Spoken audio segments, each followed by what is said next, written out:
The stale air tasted of rust and sweat.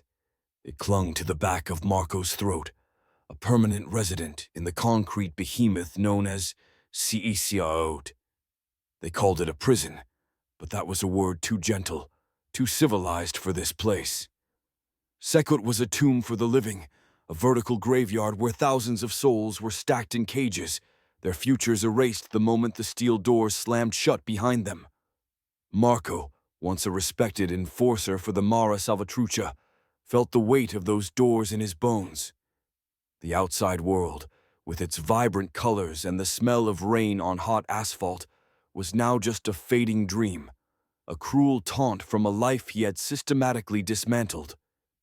He stood in the processing line, stripped bare, the tattoos covering his body like a second skin, each one a testament to a sin committed, a life taken, a loyalty sworn. The guards, faceless behind black tactical masks, moved with a mechanical, brutal efficiency. Their eyes, cold and empty, were the only human feature visible, and they held no pity. They were herding cattle to the slaughterhouse. The noise was a physical thing, a constant, oppressive wave of shouts, clanging metal, and a low, guttural hum that seemed to emanate from the very walls of the prison. It was the sound of despair. Marco was assigned to a cell in Block C, a section notorious for housing the most volatile mix of rival gang members. His cellmate, an old man named El Silencio, was a legend whispered in hushed tones across the prison yards of El Salvador. He had been here for decades, a silent observer of the endless cycle of violence. He rarely spoke, his eyes holding the depth of a man who had seen too much and understood the futility of words. Marco's arrival did not go unnoticed. He was fresh meat, a potential asset, or a target. The leader of the 18th Street gang in their block, a scarred brute named Hector, a man they called La Bestia, watched him from across the yard during their first allotted hour of sunlight. Hector's gaze was like a physical weight, a promise of pain. On the other side of the yard, Ricardo, known as El Angel for his deceptively choir-boy looks and unholy cruelty, the head of the local MS-13 faction, acknowledged Marco with a subtle nod. It wasn't a welcome, it was a claim of ownership. Marco knew he was a pawn on a chessboard where every move could be his last. That night, sleep offered no escape. He was suspended in a state of hyper-awareness, every distant shout, every cough from a neighboring cell, amplified in the suffocating darkness. And then he heard it. A whisper, faint and dry, like leaves skittering across pavement. It seemed to come from the walls themselves, a sibilant, overlapping murmur of voices speaking words he couldn't understand. He dismissed it as a trick of the mind, the strain of his new reality. He closed his eyes, forcing himself to think of nothing. But the whispers persisted, a serpent coiling in the silence of his cell. El Silencio lay on his bunk, perfectly still, his eyes wide open, staring at the ceiling as if he were listening to a conversation Marco could not hear. A week turned into a month. The prison's rhythm became his own, a monotonous drumbeat of head counts, meager meals, and yard time, where tension shimmered in the air like heat haze. Marco kept his head down, observing, learning the intricate web of alliances and hatreds that defined life in CECOT. He watched a young 18th Street member get cornered in the showers, the dull thuds and a single, choked-off scream swallowed by the prison's din. The guards found him later, another life extinguished with brutal indifference. They called it a slip and fall. Everyone knew the truth, but in CECOT, truth was a currency with no value. The whispers in Marco's cell grew more persistent. Sometimes they sounded like prayers, other times like pleas, and sometimes a chilling, venomous laughter. He started seeing things in the periphery of his vision, fleeting shadows that danced and contorted in the gloom. He tried talking to El Silencio about it, but the old man just placed a finger on his lips and shook his head, a look of profound sorrow in his eyes. Marco's unease deepened. He wasn't afraid of the violence. He had lived with it his whole life. This was different. This was a fear that seeped into his soul, a cold dread that had nothing to do with knives or fists. He felt like he was being watched, not by the guards in the towers or the rival gang members in the yard, but by the prison itself. CECOT was alive, and it was hungry. The hierarchy was a complex ecosystem of predators and prey. La Bestia ruled his territory with an iron fist and random, unpredictable violence. He enjoyed breaking men, not just their bodies, but their spirits. El Angel, on the other hand, was a different kind of monster. He was a strategist. His violence was precise, surgical. He lured his enemies into a false sense of security before striking, his smile never faltering as he ordered a hit. The tension between the two factions was a lit fuse, and the guards seemed to do everything they could to shorten it. One of them, a man named Ramirez, was particularly skilled at stoking the flames. He would pass misinformation, confiscate goods from one side only to sell them to the other, creating friction, ensuring the inmates were too busy fighting each other to think about the true enemy. Ramirez had a reputation for cruelty, masked by a veneer of professionalism. He seemed to enjoy the suffering, drawing some kind of sick sustenance from the hopelessness that saturated the air. He had a habit of staring at inmates for long, uncomfortable periods, a faint, knowing smirk on his lips. Marco knew he had to pick a side. Neutrality was a death sentence. He was MS-13, and though he had operated independently on the outside for years, in here, old loyalties were the only shield a man had.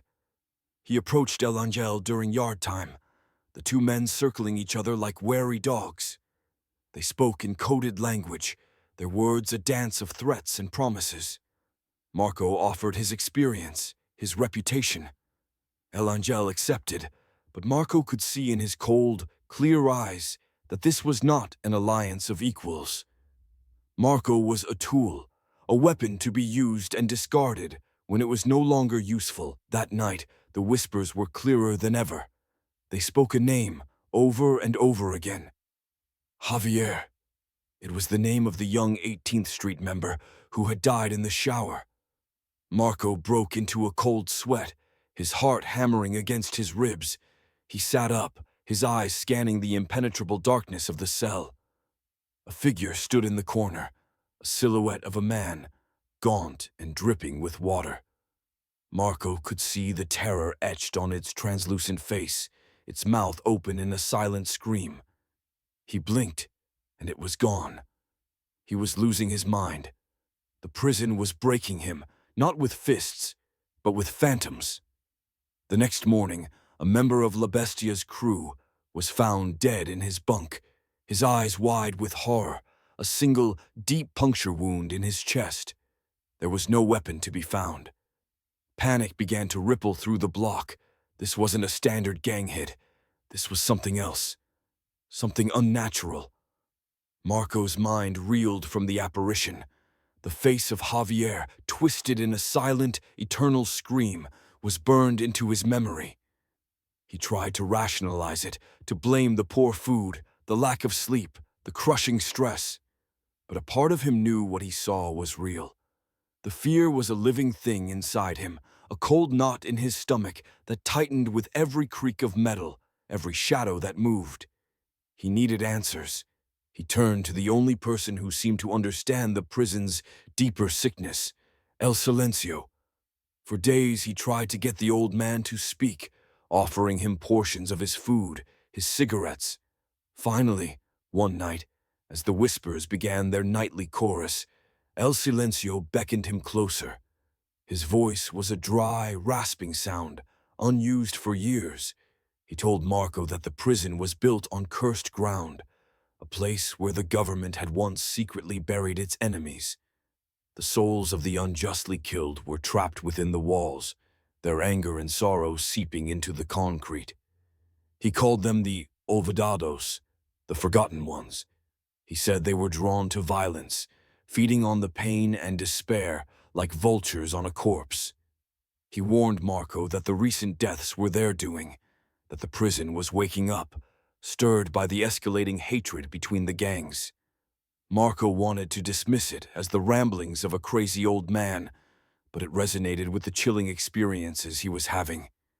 He had always believed in a world of flesh and blood, of knives and bullets. Ghosts and curses were for women and children, but in CECOT, the rules of the world he knew no longer applied. El Angel summoned Marco. He wasn't interested in ghosts. He saw the new death as an opportunity. He believed La Bestia was losing control, his crew growing fearful and superstitious. He wanted to press the advantage. El Angel outlined a plan, a swift, coordinated attack to take out La Bestia's key lieutenants during the next lockdown.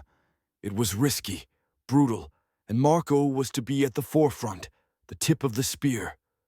It was a suicide mission dressed up as a promotion. Marco felt a noose tightening around his neck. To refuse was to sign his own death warrant.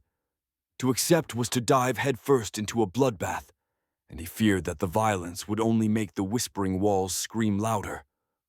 The same day, Marco witnessed Guard Ramirez having a hushed, intense conversation with La Bestia in a secluded corner of the yard. Ramirez passed a small, tightly wrapped package to the gang leader.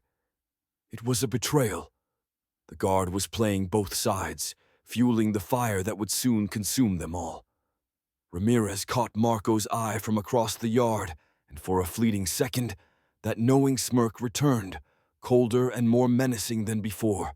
Ramirez knew that Marco had seen him, the guard, now had a vested interest in Marco not surviving the coming conflict. Marco was trapped between a brewing gang war, a manipulative guard, and the ghosts of the damned. He felt a desperate need to survive, to escape not just the prison, but the madness that was clawing at the edges of his sanity. He began to watch, to listen, to search for a way out, any way out. He studied the guards' routines, the prison's layout, the subtle weaknesses in the monolithic structure. His survival instincts, honed by a lifetime on the streets, took over. But he knew he couldn't do it alone. He needed a crew, men he could trust, a commodity more valuable and far rarer than any contraband in CECOT. He identified two potential allies. The first was a hacker named David, a scrawny kid who looked completely out of place, arrested for cybercrimes against the government. He was a pariah, belonging to no gang, which made him a constant target. He was smart, resourceful, and desperate. The second was a man named Carlos, a former soldier, imprisoned for desertion. He was quiet, disciplined, and moved with a deadly economy of motion. He had a deep, simmering anger towards the system that had chewed him up and spat him out. Marco approached them separately, planting the seed of escape. He spoke of a life outside the walls, of freedom, a concept that had become almost mythical in the oppressive reality of the prison. He offered them a chance, a sliver of hope in an ocean of despair. David was skeptical, terrified, but the prospect of getting out before La Bestia's thugs turned him into a plaything was a powerful motivator. Carlos listened, his face an unreadable mask, but Marco saw a flicker of something in his eyes, a dormant fire being rekindled. An alliance was forged, a fragile trinity of gangster, hacker, and soldier, bound together by a shared, impossible dream. As they began to discreetly plan, another inmate was found dead. He had hanged himself in the library, a place rarely used, but the rope marks on his neck were strange, not consistent with a simple suicide. He was one of El Angel's men, a man known for his mental fortitude. The whispers grew louder in Marco's cell that night, taking on a triumphant, mocking tone.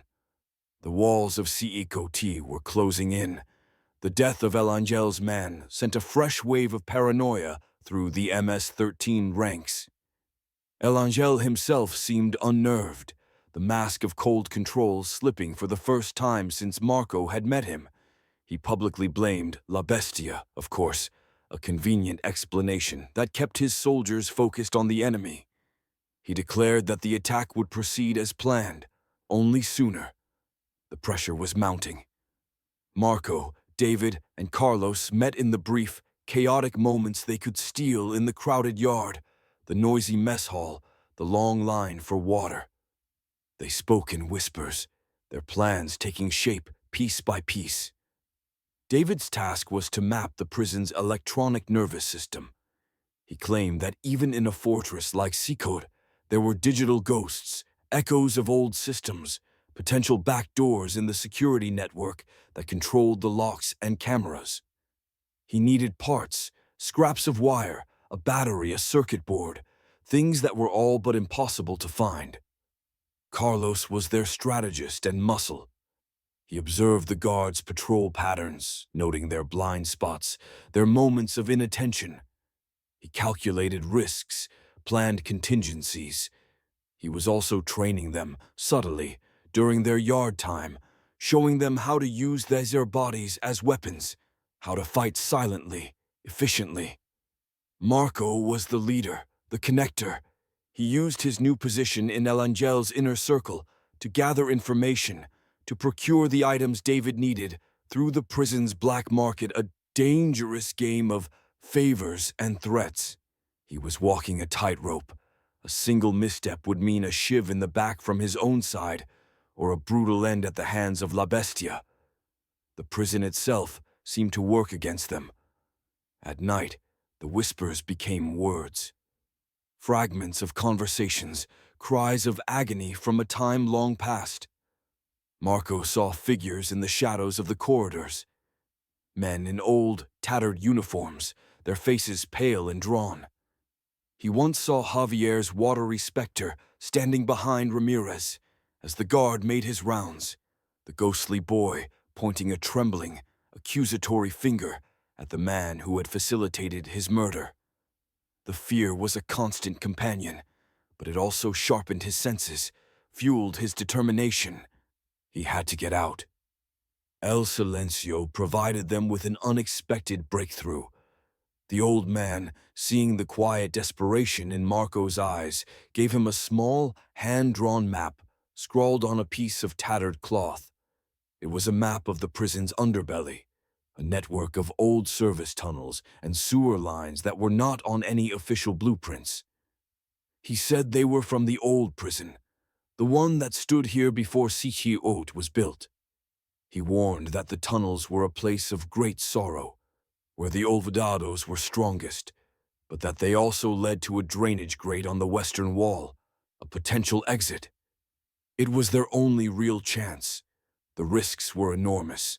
The tunnels could be flooded, collapsed, or a dead end. And if the spirits El Silencio spoke of were real, they would be entering the heart of the prison's darkness. Guard Ramirez's scrutiny was relentless. He seemed to be everywhere Marco was, his eyes following him, a silent threat. Ramirez cornered him one afternoon near the latrines. He didn't say a word. He just stood there, smiling that terrible smile, and slowly cleaned his nails with a long, thin knife. The message was clear. I know what you are. I know what you're thinking, and I can end you whenever I want. The pressure from El Angel was also suffocating. The attack on the 18th Street gang was set for the next night, during the nightly lockdown. El Angel gave Marco a freshly sharpened piece of rebar, his invitation to the party. This was it. Their timeline had been violently accelerated. The escape had to happen during the chaos of the gang war. It was now or never. David had managed to construct a crude device, a small black box covered in wires, which he claimed could short out the electronic lock on their cell for a few precious seconds. He had paid a steep price for the components, trading away all his food rations for a week to an inmate who worked in the prison's workshop. Carlos had charted a route to the tunnel entrance, located beneath a loose floor panel in a forgotten storage closet at the end of their block. Marco had the map and the will to see it through. As the sun began to set, casting long skeletal shadows across the yard, the three men shared a look. There were no words of encouragement, no promises of success. There was only the grim understanding of what lay ahead. They were about to step into the abyss, to gamble their lives against a fortress of concrete and steel, against two warring gangs, a sadistic guard, and the whispering ghosts of CECOT. The air crackled with anticipation, a prelude to bloodshed, as the final lockdown of the day was called, and the heavy cell doors slammed shut. Marco felt a strange calm settle over him. He was no longer just a prisoner. He was a man with a purpose, a single, all-consuming goal: survive the night, escape the tomb. The lockdown siren wailed, a mournful cry that signaled the beginning of the hunt. The lights in the cells dimmed, leaving only the faint, sickly orange glow of the emergency lights in the corridor. This was the hour of the wolf. Through the bars, Marco could see shadowy figures creeping from their cells, locks having been bribed open or expertly picked. They were El Angel's soldiers, armed with makeshift knives and clubs, their faces set in grim masks of murderous intent. The war had begun. From down the hall, the first scream echoed, followed by the wet, percussive sound of metal meeting bone. The chaos was their cover. It was time. David knelt by their cell door, his hands trembling as he attached his crude device to the electronic lock. He whispered a prayer, closed his eyes, and flicked a switch. A shower of sparks erupted, and the lock mechanism let out a loud, sickening clunk. The door was open. They slid into the corridor, their bodies pressed against the wall, a river of shadows flowing past them towards the cells of the 18th Street members. The air was thick with the smell of blood and adrenaline. Carlos led the way, his movements fluid and precise, a phantom in the chaos. They reached the storage closet, the door flimsy and easily pried open. Inside, it smelled of mildew and decay. Carlos located the loose floor panel El Silencio had described and lifted it, revealing a black, gaping hole. The smell that rose from the darkness was foul, a mixture of sewage and something else, something ancient and rotten. The tunnels. They descended one by one, leaving the sounds of the riot behind them, replacing it with the sound of dripping water and their own ragged breaths. The darkness was absolute. Marco switched on a small makeshift flashlight, fashioned by David from a smuggled battery and a single bulb. The beam cut a narrow, pathetic swath through the oppressive blackness. The tunnel was tight, claustrophobic. The walls were slick with grime, and the water on the floor was ankle-deep and freezing. As they moved deeper, El Silencio's warnings became a terrifying reality. The whispers started almost immediately, not from the walls, but from all around them, as if they were walking through a crowd of unseen people. They were clearer here, laced with pain. "Ayúdame," a child's voice pleaded. "Get out," a man's voice rasped, filled with malice. Fleeting images flickered at the edge of the light's beam, contorted faces, desperate eyes, shapes that had no place in the rational world. David was beginning to break, his breathing shallow, his body shaking uncontrollably. Carlos grabbed him, hissing in his ear. "Focus on my back. Don't look anywhere else. Just keep moving." They navigated the labyrinthine tunnels using the old man's map, a single, precious lifeline in the suffocating dark. Twice they had to submerge themselves completely in the foul water to get through partially collapsed sections, the icy liquid a shocking jolt to their systems, the feeling of unseen things brushing against their skin in the water, an exercise in pure terror. Suddenly, a new sound cut through the whispers, a metallic scraping noise from behind them, echoing through the tunnel. They weren't alone. Someone was following them. They doused the light and flattened themselves into a small alcove. their hearts pounding a frantic rhythm against their ribs. The scraping grew louder, closer, accompanied by the heavy splash of someone wading through the water. A beam of a powerful flashlight cut through the darkness, far stronger than their own. It was a guard. As the light swept past their hiding place, it illuminated the face of their pursuer. Guard Ramirez. He wasn't chasing them. He was looking for something, his eyes scanning the tunnel walls intently, that predatory smirk fixed on his face, even here, in the bowels of the earth. He held a small, crowbar-like tool in his hand, explaining the scraping noise. Marco realized with a jolt of horror that Ramirez knew about the tunnels. He wasn't trying to stop their escape. He had his own reasons for being down here. Ramirez passed their hiding spot and continued down a side tunnel they had just bypassed. The moment he was gone, they scrambled to move on, their pace now more frantic, more desperate. The presence of Ramirez was a complication they hadn't foreseen, and a far more tangible threat than the ghosts that haunted the darkness. They reached a section of the tunnel that opened into a larger chamber, a circular room with several tunnels branching off from it. In the center of the room was a rusted iron grate, exactly where the map said it would be. Hope surged through Marco, but as his light fell upon the grate, his heart sank. It was sealed shut with a massive, modern padlock. A dead end. As despair began to set in, they heard a noise coming from one of the adjacent tunnels. It wasn't Ramirez this time. It was the sound of fighting, grunts, the thud of bodies hitting the tunnel wall. Two figures stumbled into the chamber, locked in a deadly embrace. It was El Angel and La Bestia. The two gang leaders, somehow having followed or tracked them, were now continuing their war in the stinking darkness beneath the prison. The fight between El Angel and La Bestia was a primal, desperate struggle. They were no longer gang leaders, just two animals fighting to the death in a cage of dirt and stone. Knives flashed in the weak beam of Marco's light. La Bestia was bigger, stronger, but El Angel was faster, more agile. They crashed against the walls, their grunts and curses echoing in the confined space. Marco, Carlos, and David could only watch, trapped. Intervening would be suicide.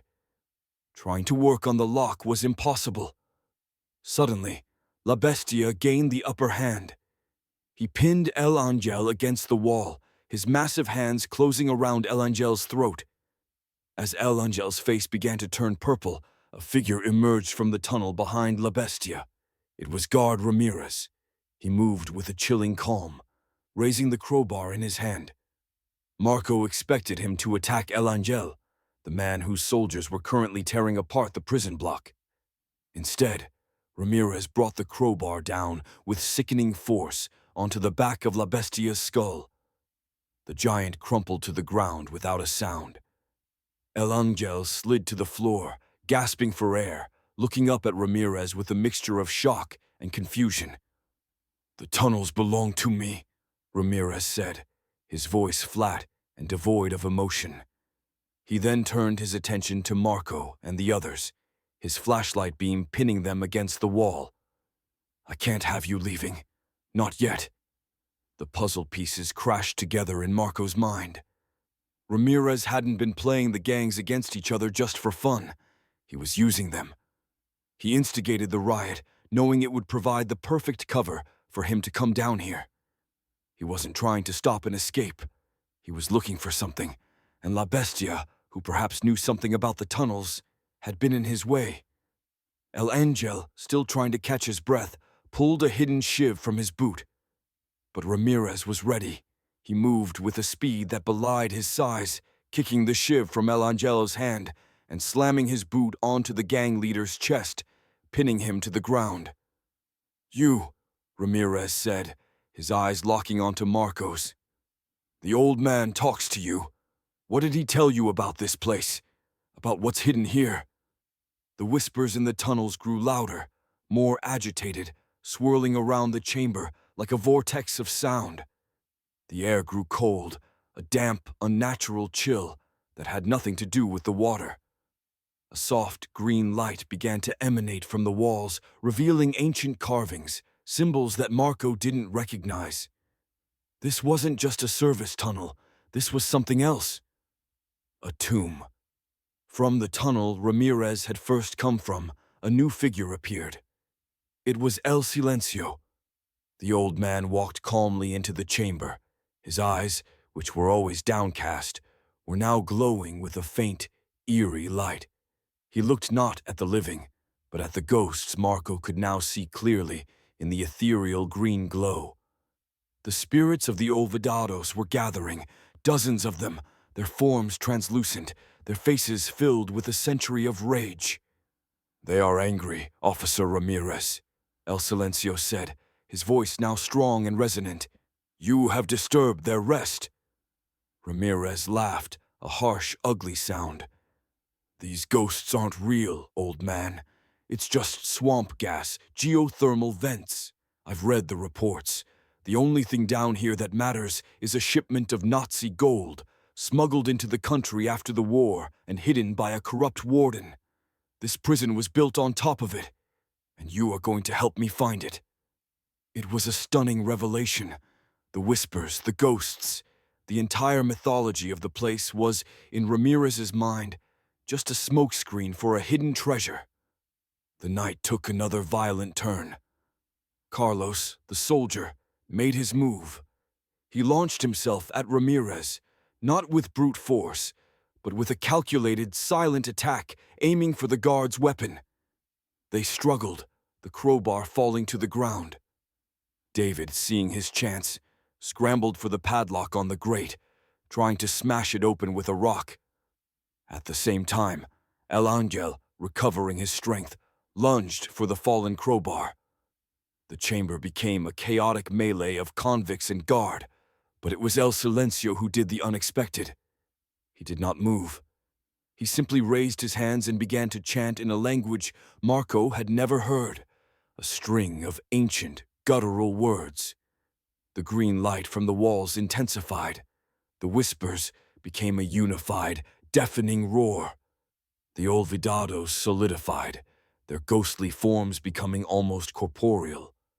Ramirez, who had just fought off Carlos, screamed in terror as a spectral soldier with half a face missing lunged at him. The treasure hunter's greedy resolve evaporated, replaced by the primal fear of a man facing the impossible. El Angel, who had grabbed the crowbar, froze, his eyes wide with disbelief and horror as the ghostly forms swarmed around him. A choice had to be made. The chamber descended into a pandemonium of the real and the supernatural. The Olvidados, now tangible apparitions of vengeful energy, swarmed over Ramirez and El Angel. Their ghostly hands passed through flesh and bone, but left behind a searing, soul-deep cold. The two men, paragons of violence and greed, screamed as they were overwhelmed not by physical force, but by the sheer weight of a century of accumulated agony. They were not being killed. They were being consumed by despair. Carlos pulled Marco back from the swirling vortex of spirits. "The lock!" he yelled over the supernatural din. David was hammering at it with the rock, his small frame shaking with every impact, but the heavy metal held firm. The path to freedom was right there, but barred by a simple, infuriatingly strong piece of steel. El Angel, in his terror, had dropped the crowbar. Marco saw it lying on the ground near the edge of the spiritual maelstrom. It was their only hope of prying the grate open. He looked at Carlos, a silent question passing between them. Carlos nodded grimly. It was a risk they had to take. Carlos created a diversion, throwing another rock into the far side of the chamber, drawing the attention of some of the spirits. In that brief moment, Marco lunged for the crowbar. As his fingers closed around the cold iron, a ghost child with empty eye sockets appeared before him, its mouth open in that now familiar, silent scream from his first night. He felt an icy chill wash over him, a wave of profound sorrow and loss that nearly brought him to his knees. He fought through it, clinging to the image of the outside world, the memory of sunlight. He grabbed the tool and scrambled back to the grate. Together, he and Carlos jammed the crowbar into the hasp of the lock. They put all their weight into it, their muscles screaming in protest. The metal groaned, bent, and then, with a deafening crack, the lock shattered. Freedom. They yanked the heavy iron grate open. Below was a rushing torrent of water, the main sewer line, exactly as El Silencio's map had promised. It smelled vile, but it was a path out. "Go!" Carlos yelled, pushing David towards the opening. "Go now!" David, sobbing, a wreck of a man, slid into the opening and was swept away by the current. Carlos turned to Marco. "You're next." But Marco hesitated. He looked back at El Silencio. The old man stood serenely amidst the chaos, a calm anchor in a sea of spectral rage. Ramirez and El Angel were on the ground, twitching, their minds broken by the psychic assault. Their treasure hunt was over. Marco, then, saw the full extent of El Silencio's secret. A small section of the wall behind the old man shimmered and became transparent, revealing a hidden alcove. Inside, there were no gold bars. There was a simple stone tomb. The old man wasn't just a prisoner. He was a guardian.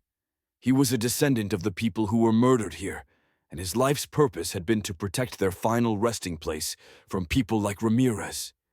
The story of the Nazi gold was a lie he perpetuated, a honeypot to trap the greedy and keep the site's true, sacred nature safe. "You must go," El Silencio said, his voice cutting through the noise, speaking directly into Marco's mind. "Tell them what happened here. Let them not be forgotten." But then a new horror unfolded. From the tunnel leading back to the prison, a squad of guards in full riot gear appeared, their powerful lights cutting through the ghostly green haze. They had been drawn by the sounds of the riot, but finally being quelled, and perhaps by David's shorting of the system. They were led by a different commander, one who had not been on Ramirez's payroll. They saw the scene before them: 2 high-profile inmates and a guard writhing on the ground, 3 other inmates attempting to escape, and a chamber that seemed to defy all logic.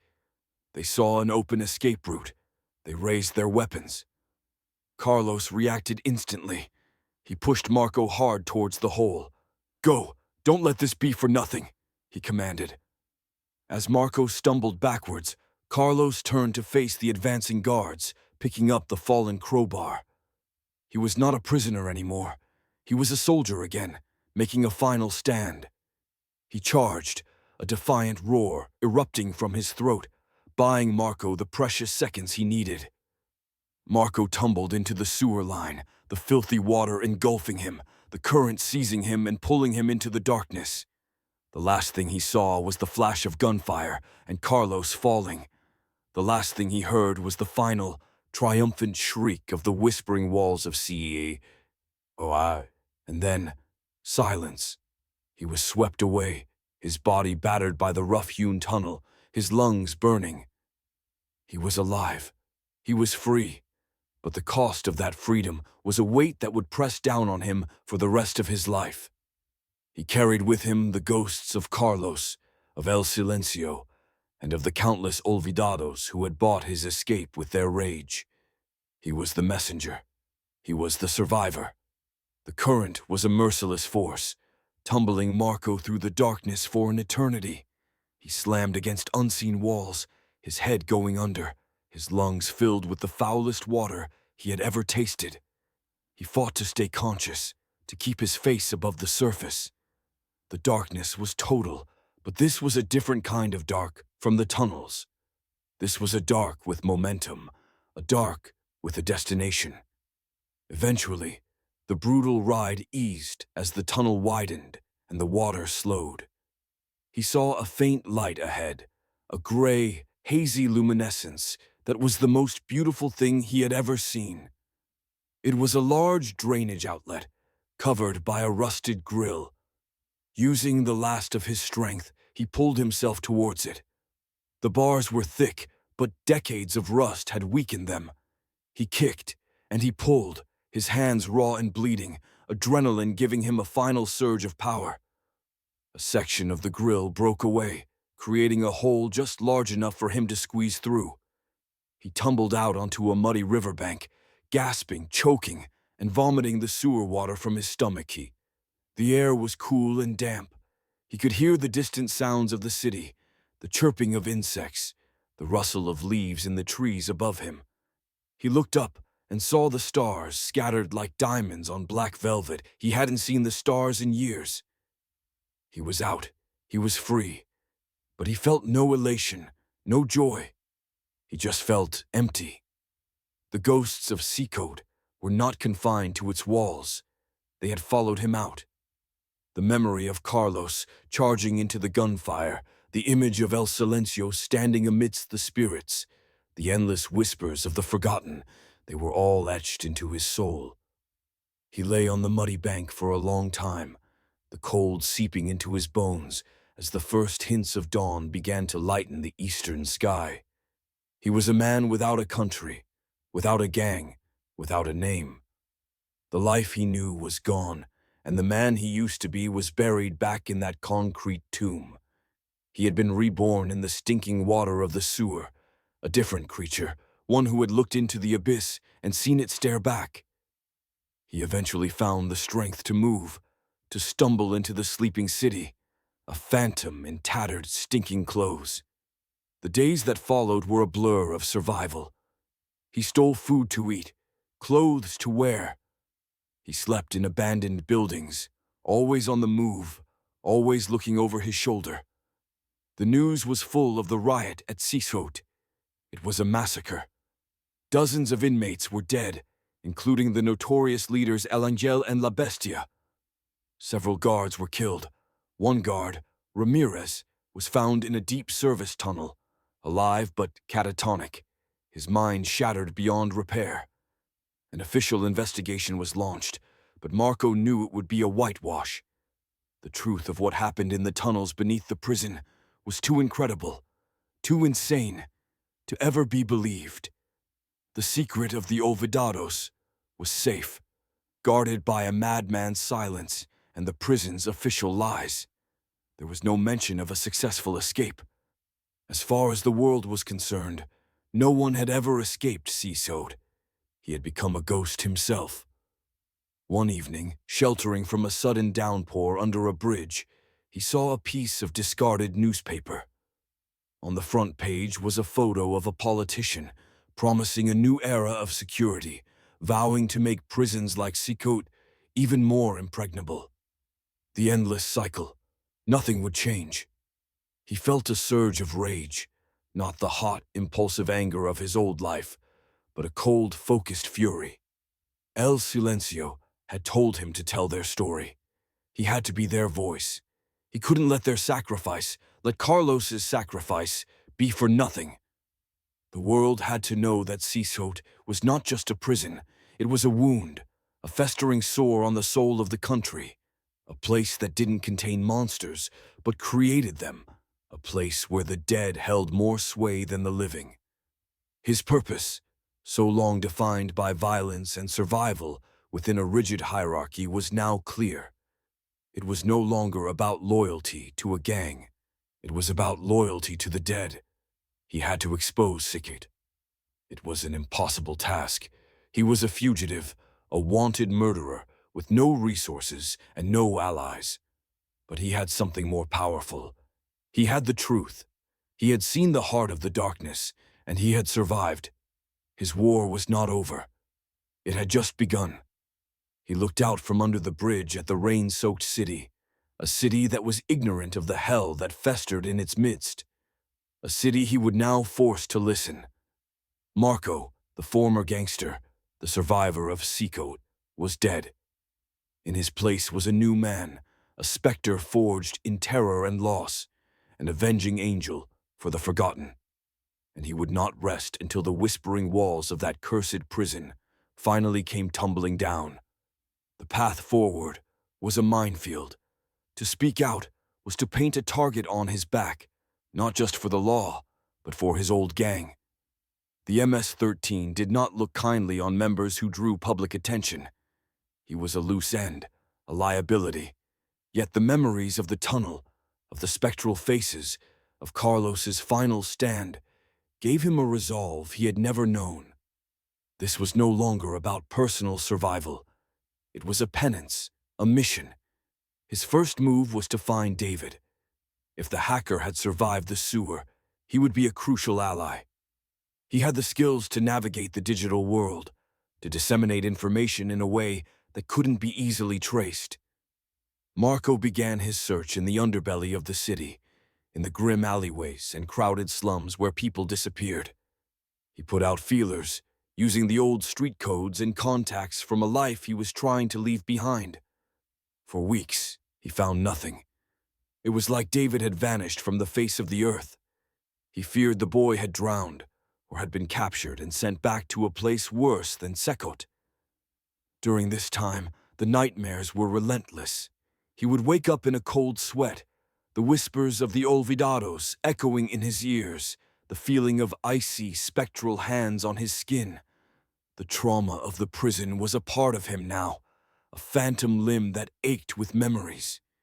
He saw ghosts everywhere, in the faces of strangers on the street, in the shadows of the crumbling buildings where he slept. The veil between the worlds, once torn open for him, had never fully closed. One rainy afternoon, he got a lead. An old acquaintance pointed him toward a network of internet cafes in a dangerous part of the city, places that operated outside the law, where hackers and information brokers plied their trade. Marco spent days watching, observing, until he finally saw him. David was thinner, paler, his eyes constantly darting around as if he expected a guard to appear at any moment. He was alive. Marco approached him cautiously.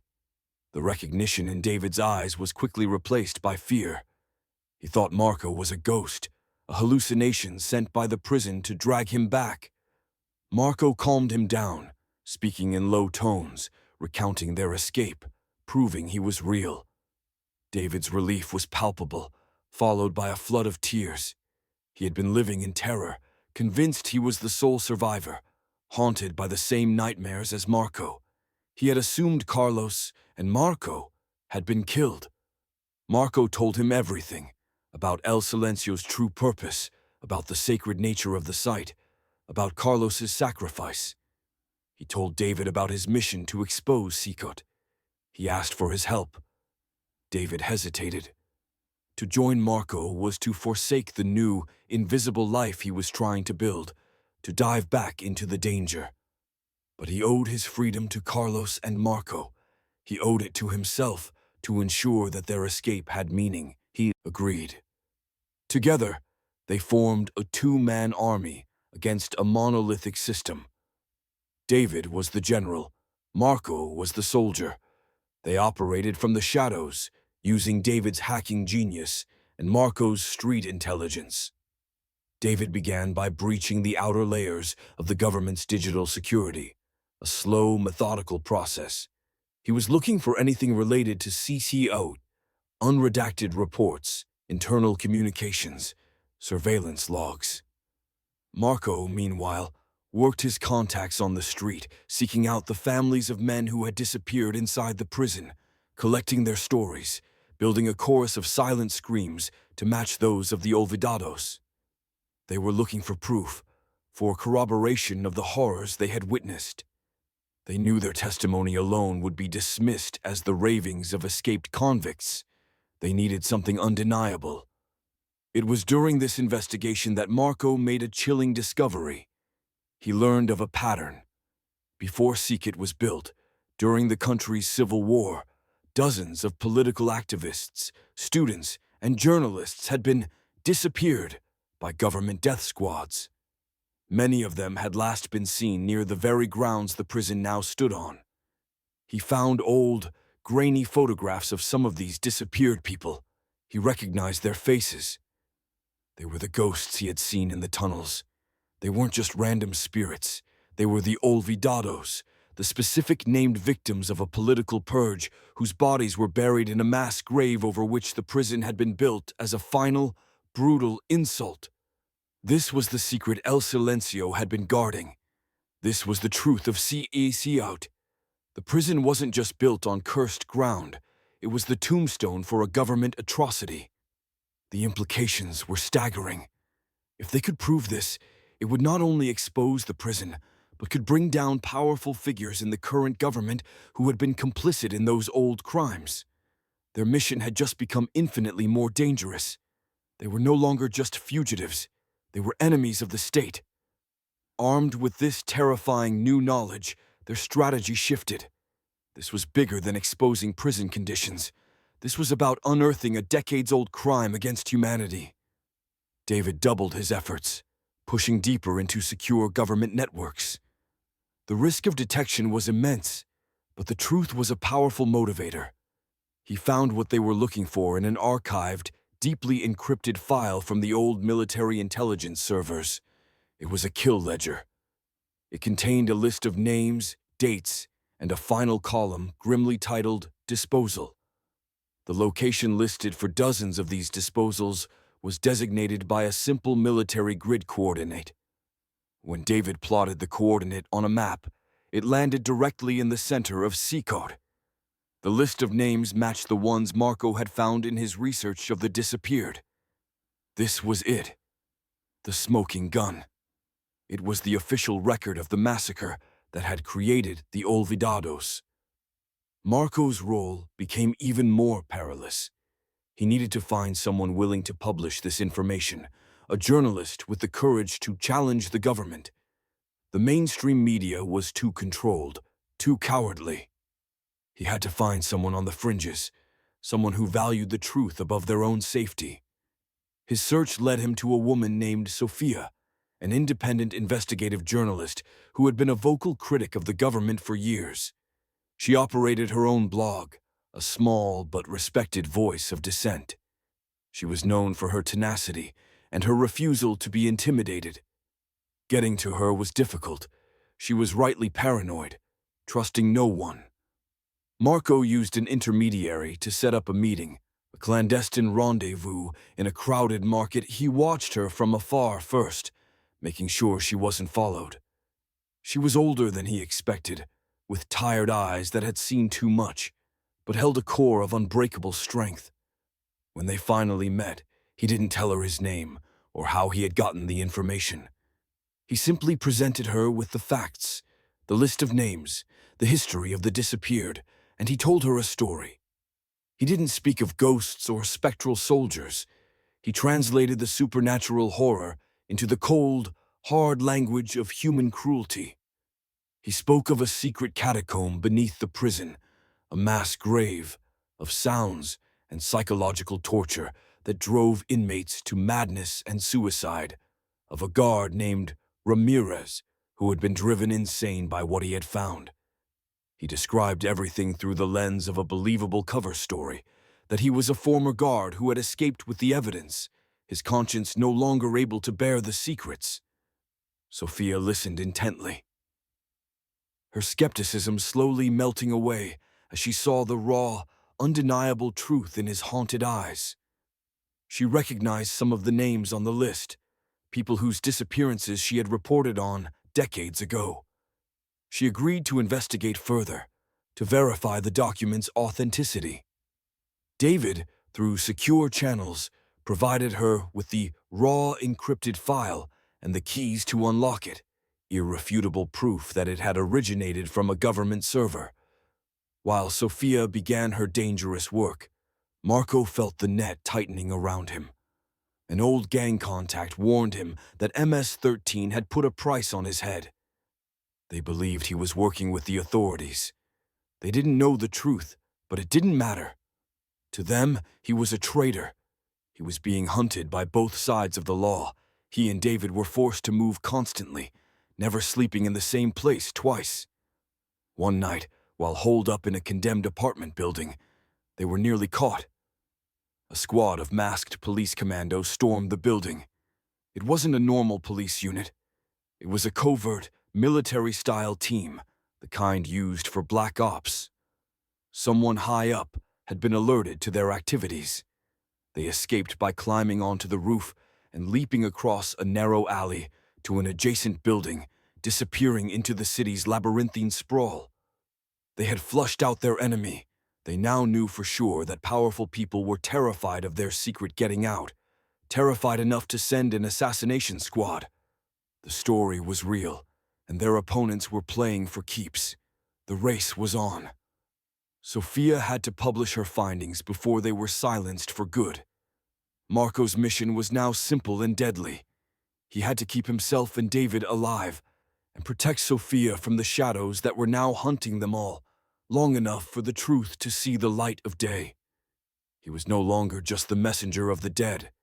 He was their last line of defense. The final days were a frantic, paranoid blur. Sophia worked tirelessly, cross-referencing the names on the kill ledger with old missing persons reports, speaking to the families of the victims, and building an unshakable case. Each confirmed detail was another brick in the wall of evidence they were constructing against the state. Marco became a ghost, his street skills honed to a razor's edge. He was their guardian, their shadow protector. He scouted at every location Sophia visited, watched for tales, created diversions. He lived on adrenaline and bitter coffee. Sleep was a luxury he couldn't afford. He could feel the hunters getting closer, their presence a palpable pressure on the city's atmosphere. David, in turn, became their digital guardian. He erected layers of electronic countermeasures around Sophia's communications, routing her data through servers in a dozen different countries, laying false trails to lead their pursuers astray. He was also fighting his own war, a digital duel against the state's cybersecurity agents who were trying to pinpoint their location and shut them down. He was a lone hacker against a government machine, and the strain was immense. He was a world away from the terrified boy Marco had met in CECOT. He had found his own kind of courage, a warrior's resolve in a battlefield of code and light. The bond between the three of them solidified, an unlikely trinity forged in the crucible of shared danger. A former gangster, a hacker, and a journalist united against a darkness that threatened to consume them all. Finally, Sophia was ready. She had assembled the entire story, a devastating exposé complete with the ledger, witness testimonies from the families, and a detailed analysis of the disappearances. It was a bombshell that would shake the country to its foundations. They planned to release it simultaneously on her blog, and to a consortium of international news agencies David had securely contacted. The release was scheduled for midnight. On the last day, the hunters made their move. Marco spotted them while he was observing the cheap hotel where Sophia was doing her final work. They weren't police. They were a team of plain-clothed men moving with military precision, the same type of operatives who had raided the apartment building. They were quietly surrounding the hotel. There was no time to run, no way to get Sophia out without being seen. The only way out was through. Marco made a call to David. "It's happening. They're here. Go dark after the upload. Disappear. Get out of the country if you can." Then he called Sophia. "They are here. Upload it now. Do it now." Inside her room, Sophia's fingers flew across her keyboard. She hit the publish button. The story was out. At the same moment, the operatives began to move in. Marco knew he couldn't fight them head-on. He had one goal: to create a distraction, to draw them to him, to give Sophia time. He strode out into the open, walking calmly towards the front of the hotel. He pulled a cheap handgun he had acquired on the black market, a tool of his old life now being used for a very different purpose. He fired 2 shots into the air. Panic erupted in the street. People screamed and ran for cover. The operatives, their covert approach ruined, were forced to react. They saw Marco, a single figure with a gun, and their attention focused entirely on him. Marco didn't wait. He ran, not away from them, but drawing them through the city's streets. a chaotic chase through crowded alleyways and bustling night markets. He was faster. He knew the terrain better. He was a rabbit leading the wolves away from the nest. As he ran, sirens screaming in the distance, he could feel a strange sense of peace. He had done it. He had kept his promise to El Silencio, to Carlos. He had given a voice to the forgotten. The truth was loose in the world now, a virus that could not be contained. Behind him, he heard the sharp, professional cracks of automatic gunfire. He felt a searing pain in his shoulder, then another in his leg. He stumbled, falling behind a dumpster in a grimy alley. The operatives closed in, their shadows long and menacing under the flickering streetlights. Lying there, the city lights blurring, his blood pooling on the asphalt, Marco smiled. He thought of Carlos, of his defiant last stand. He had bought them time. He had bought the truth, a future. The first bullet from the hunters had been a shock, the second, a burning confirmation of his fate. He felt strangely detached as his strength ebbed away. In the haze of his fading consciousness, the harsh realities of the alley blurred. The faces of the approaching operatives dissolved, and in their place, he saw the Olvidados, not the terrifying, enraged spirits from the prison, but calm, translucent figures. Javier was there, his face no longer frozen in a scream. Carlos stood among them, giving Marco a slow, respectful nod, and beside him was El Silencio, a look of profound gratitude in his ancient eyes. The whispers started again, but they were no longer a chorus of pain. They were a gentle, overlapping murmur of thanks. Gracias. They had come to escort him. They were taking their messenger home. He closed his eyes, the cacophony of the city fading, replaced by a welcoming silence. Marco's war was over. His penance was paid. The fallout was immediate and catastrophic for the government. Sofia's story, amplified by the international press, detonated with the force of a nuclear bomb. The kill ledger, authenticated by numerous digital forensics experts, was undeniable. The public, who had long harbored a deep distrust of the state, exploded in outrage. Protests erupted across the country, demanding justice and accountability. The names of the Olvidados, once whispered only by their grieving families, were now chanted by thousands in the streets, printed on placards, and painted on city walls. They were forgotten no more. Faced with irrefutable proof of past atrocities and a populace on the brink of open revolt, the government crumbled. High-ranking officials resigned in disgrace. Arrest warrants were issued for aging military commanders, men who had been considered national heroes. The conspiracy of silence that had lasted for decades was shattered. One of the biggest casualties of the scandal was the prison itself. CECOT, now revealed to be a monument to a massacre, a literal tombstone, became a symbol of the old regime's corruption and brutality. It was an intolerable wound on the national psyche. Human rights organizations and the families of the disappeared campaigned relentlessly for its closure. Several months after the story broke, the government, in a desperate act of public penance, announced that the Center for the Confinement of Terrorism would be permanently decommissioned. Its prisoners were transferred to other facilities. The monolithic concrete structure was to be left standing empty, a silent memorial to the dark past it represented. The official report on the night of the riot and escape mentioned 3 dead inmates and 1 missing, presumed deceased. The name Marco was just a footnote. The body of the gunman in the alley, never officially identified, another faceless casualty in a city rife with violence.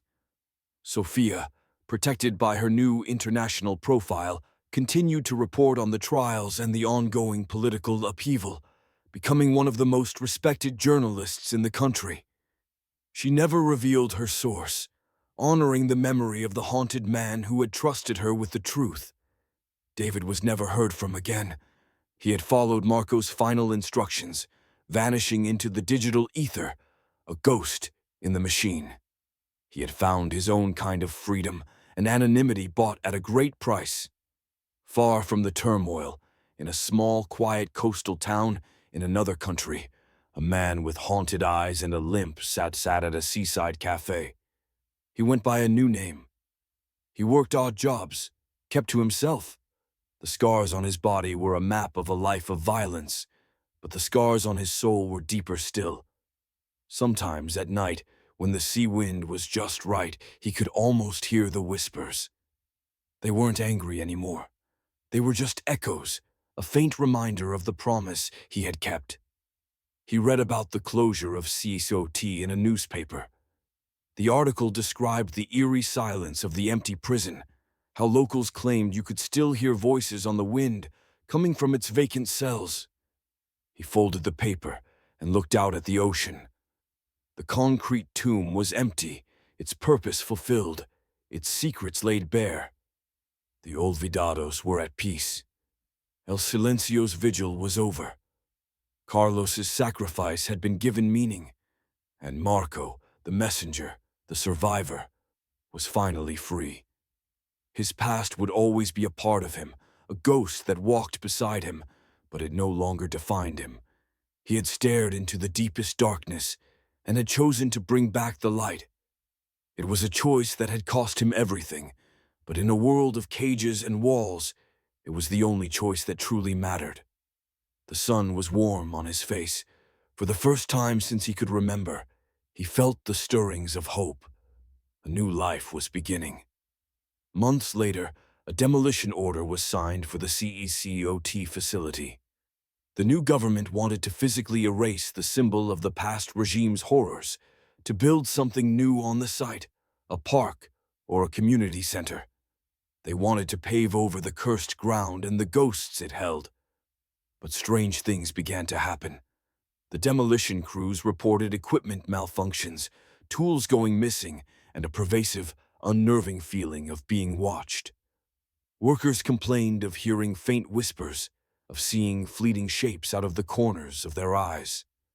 Accidents started to occur, minor at first, then more serious. A crane's cable snapped. A section of scaffolding collapsed for no reason. The workers, deeply superstitious men, started refusing to go near the site after dark. They said the place was angry. They said it didn't want to be torn down. The project was plagued with delays and inexplicable setbacks. Finally, the foreman, a man who had laughed at the ghost stories, quit. He told his superiors he had been alone in the central block one evening when every single cell door, all hundreds of them, had slammed shut at the exact same moment. He was the only person inside the prison. The demolition was indefinitely postponed. The official reason given was budgetary concerns and structural reviews. But everyone knew the truth. The prison had refused to die.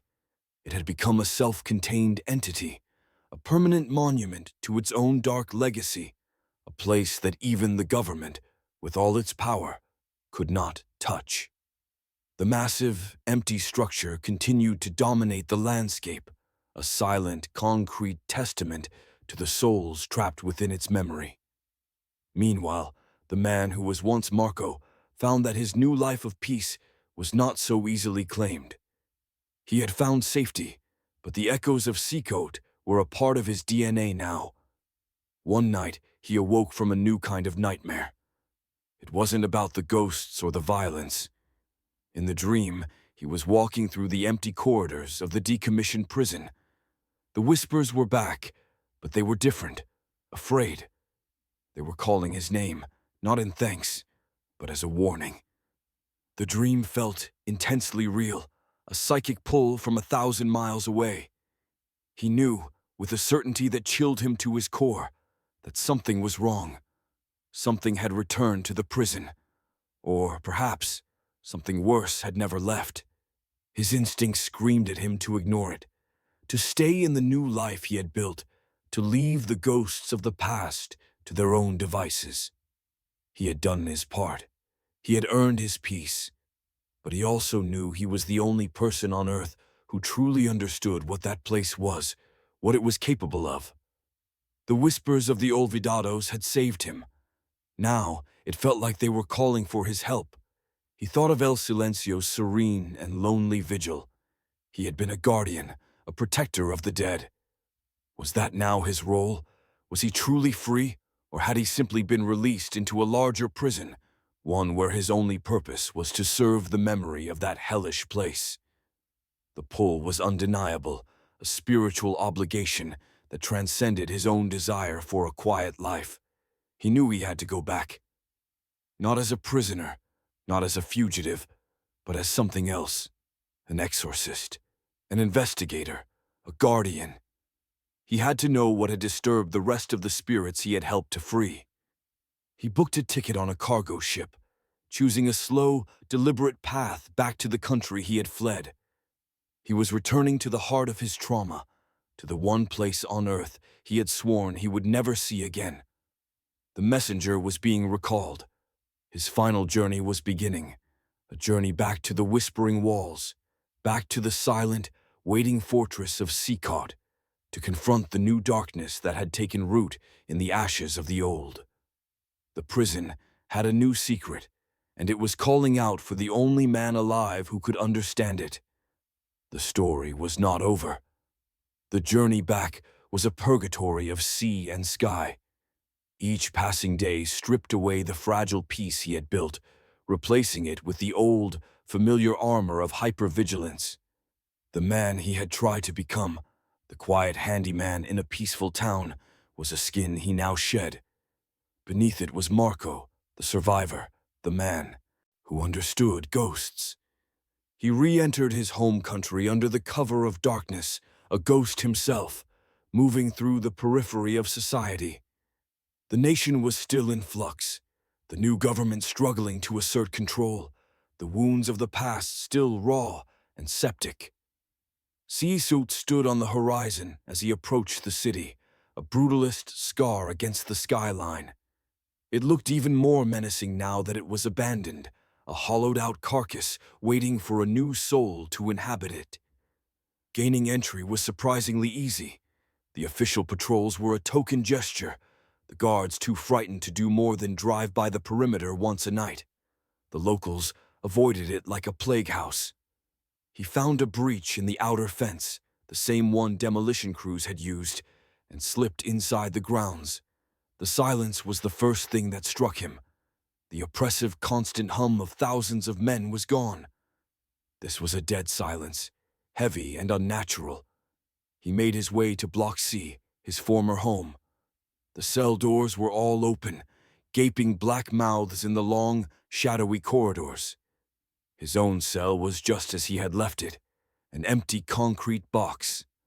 The whispers began as soon as he stepped inside the block, but his dream had been right. They were different now. They were faint, suppressed, full of fear. The angry roar of the Olvidados had been reduced to a frightened murmur. It was as if they were hiding. A new, dominant presence had taken over the prison's psychic landscape. A malevolent force so powerful it had intimidated a chorus of enraged spirits into silence. Marco spent days exploring the dead prison, his senses on high alert. He found signs of a new inhabitant, not a squatter or a ghost, but something else. Strange symbols were scrawled on the walls, drawn in what looked like the mixture of rust and dried blood. They were not gang signs, they were intricate, occult sigils. In the center of the main yard, he found a crude altar built of rubble, with the desiccated remains of stray dogs and birds placed upon it. A dark ritual had been performed here. The heart of this new evil seemed to be located in the deepest part of the prison, in the solitary confinement wing, a place so feared that even the guards in his time rarely ventured there. As he approached, a palpable wave of cold and pure malice washed over him, far more intense than anything he had felt in the tunnels. It was a sentient, hateful energy. In the final cell, a place reserved for the worst of the worst, a cell known only as the pit. He found the source. The entire room was covered in the strange sigils, a vortex of esoteric patterns that seemed to warp the very fabric of the air. In the center of the floor was a book. It was old, bound in what looked like human skin, its pages filled with an archaic, spidery script he could not read. But he could feel the power radiating from it, a tangible darkness that made the specters of the Olvidados feel like campfire stories. He realized that Ramirez's madness had not just been from the psychic assault of the ghosts. He must have stumbled upon this book, this darkness, before they had found him in the tunnel. El Silencio had been guarding more than just a tomb. He had been a jailer for this book, this pure evil, and in the chaos of the escape and the subsequent shutdown of the prison, it had been left unguarded. A new player had found it, a former inmate, perhaps, or a cultist drawn to the prison's dark energy. Someone was now using the prison not as a tomb, but as a temple, and using the book to channel something ancient and unspeakable. The frightened whispers of the Olvidados made sense now. They were trapped, their own sacred ground desecrated and occupied by a power far older and darker than their own tragedy. As Marco stood frozen in the doorway of the cell, he heard a sound behind him, a low, guttural laugh. He turned to see a man standing at the far end of the corridor, his face obscured by shadow. "You came back," the man said, his voice a sickening rasp. "The keeper has returned to his prison. It is fitting. The master will be pleased to have a sacrifice of your quality." The figure stepped into a sliver of moonlight from a high window. His face was gaunt, his eyes burned with a fanatical light, and his head was shaved, covered in the same arcane tattoos as the walls. Marco knew then that his fight was far from over. He had not come back to save ghosts. He had been lured back to face a devil. CECOT was not just a haunted prison. It had become a gateway, and a new warden had taken possession. The man in the corridor was no gangster. He moved with a languid grace that was deeply unsettling, his eyes glowing with an unnatural intensity in the gloom. "The spirits of this place are weak, forgotten things," he rasped, taking a slow step forward. "They are merely echoes. But the master who slumbers beneath this stone, he is eternal. The book has awakened him. The suffering that consecrated this ground for centuries is the perfect vessel for his return." Marco felt a primal fear unlike any he had ever known. The ghosts of the Olvidados were born of human tragedy. Their anger was understandable, familiar. This was something else entirely, an alien intelligence, a void that promised only dissolution. He backed away slowly, his hand instinctively reaching for a weapon that wasn't there. He was a man of flesh and blood, facing a fanatic who served a being of nightmare. The man, the cultist, smiled. "There is no escape. The walls no longer serve to keep people in. They serve to keep the world out. This is his sanctuary now." The fanatic lunged, not with the brute force of a prisoner, but with a terrifying, unnatural speed. Marco barely managed to dodge.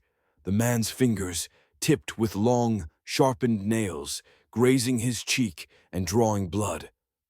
A desperate fight for survival began in the haunted corridors of the dead prison. The cultist was strong, his body wiry and hard, but his true weapon was terror. He fought with a chaotic, unpredictable rhythm, laughing and chanting in a dark tongue, his movements jerky and inhuman. Marco was forced to rely on pure instinct, the brawling skills he had learned in a dozen prison yards. He slammed the fanatic into the concrete wall, but the man seemed to feel no pain. His eyes just burned brighter. The whispers of the Olvidados grew agitated, swirling around Marco, not with malice, but as if they were trying to help, to warn him. Fleeting images flashed in his mind. The cultist finding the book, performing the first sacrifices, his descent into madness and possession. The spirits were communicating with him, showing him what had happened, This man, a former prisoner who had been left behind in the solitary wing during the chaotic evacuation, had found the skin-bound book. He was the prison's last and most insane inmate. The evil that had always been dormant beneath the prison, the entity El Silencio had kept contained, had found its vessel. As they fought, their struggle took them back towards the solitary cell, towards the pit and the book at its center. Marco knew he could not allow the cultist to get close to it. He needed to destroy it, or at least get it out of the prison. During a desperate grapple, Marco managed to get his hands on a loose piece of pipe. He swung it wildly, connecting with the cultist's side. The man grunted, momentarily stunned. Marco didn't press the attack. He sprinted for the pit. He had to get the book. He burst into the cell, the symbols on the wall seeming to writhe and pulse in the darkness. He snatched the book from the floor. The moment his skin touched the unholy cover, a jolt of ice and fire shot up his arm.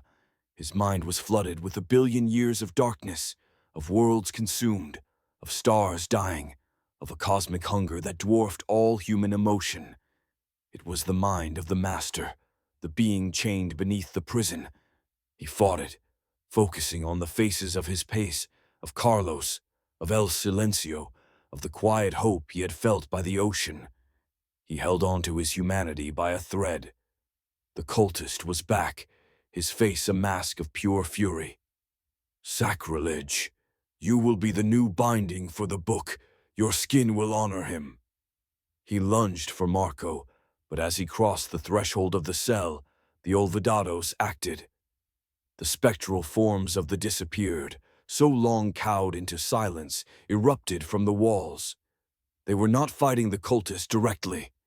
They swirled around Marco, a shield of sorrowful energy, their spectral bodies forming a barrier between him and the fanatic, and more importantly, between him and the overwhelming psychic power of the book he now held. They were protecting their messenger, their guardian. This final selfless act gave Marco the clarity he needed. He couldn't destroy the book. It was a thing of pure power, and he couldn't take it out into the world. It had to be contained, just as El Silencio had been its jailer, so now he must be. The fanatic clawed at the spiritual barrier, shrieking in rage as the ghosts held him back. Marco knew this was his only chance. He turned his back on the fight, the book clutched to his chest, and ran from the pit, leaving the cultist to the mercy of the avenging spirits. He ran not for the exit, but deeper into the prison, towards the one place he knew could hold this evil. He ran towards the old service tunnels. He reached the circular chamber, where it had all ended, the rusted grate now sealed by the authorities. This was it. The tomb of the Olvidados would now be the prison for a devil. He found a deep crevice in the wall, a crack in the ancient foundation, and shoved the book deep inside. Then, using all his strength, he began to tear at the support beams of the unstable tunnel, pulling down rubble, collapsing the tunnel on top of the crevice, burying the book under tons of earth and stone. He entombed it. As the last rocks fell into place, a psychic scream of pure rage erupted from the prison, a wave of energy that threw Marco to the ground. The cultist was dead. The master was trapped, its link to the world severed once more. The whispers of the Olvidados faded one last time, not into frightened silence, but into a peaceful, final rest. Their duty was done. His was just beginning. He picked himself up, bruised, bloody, and exhausted. He was alone in the dead, silent prison. He walked out of the tunnels and into the yard as the sun began to rise. He was the sole occupant of CECOT now. He could leave. He could go back to his life by the sea, finally free. But he knew he couldn't. Who would stand guard if the book were ever disturbed again? Who would ensure the master remained sleeping? He had inherited El Silencio's curse, his sacred duty. Marco walked to the main gate, pulled the huge, heavy doors shut, and engaged the massive manual lock from the inside. He had escaped this prison once. Now he was voluntarily sealing himself in. The outside world saw an abandoned building, a cursed relic. But Marco knew the truth. It was a tomb, it was a temple, and now, once again, it was a prison. And he was its warden, its guardian, its sole, eternal prisoner. The last keeper of the whispering walls.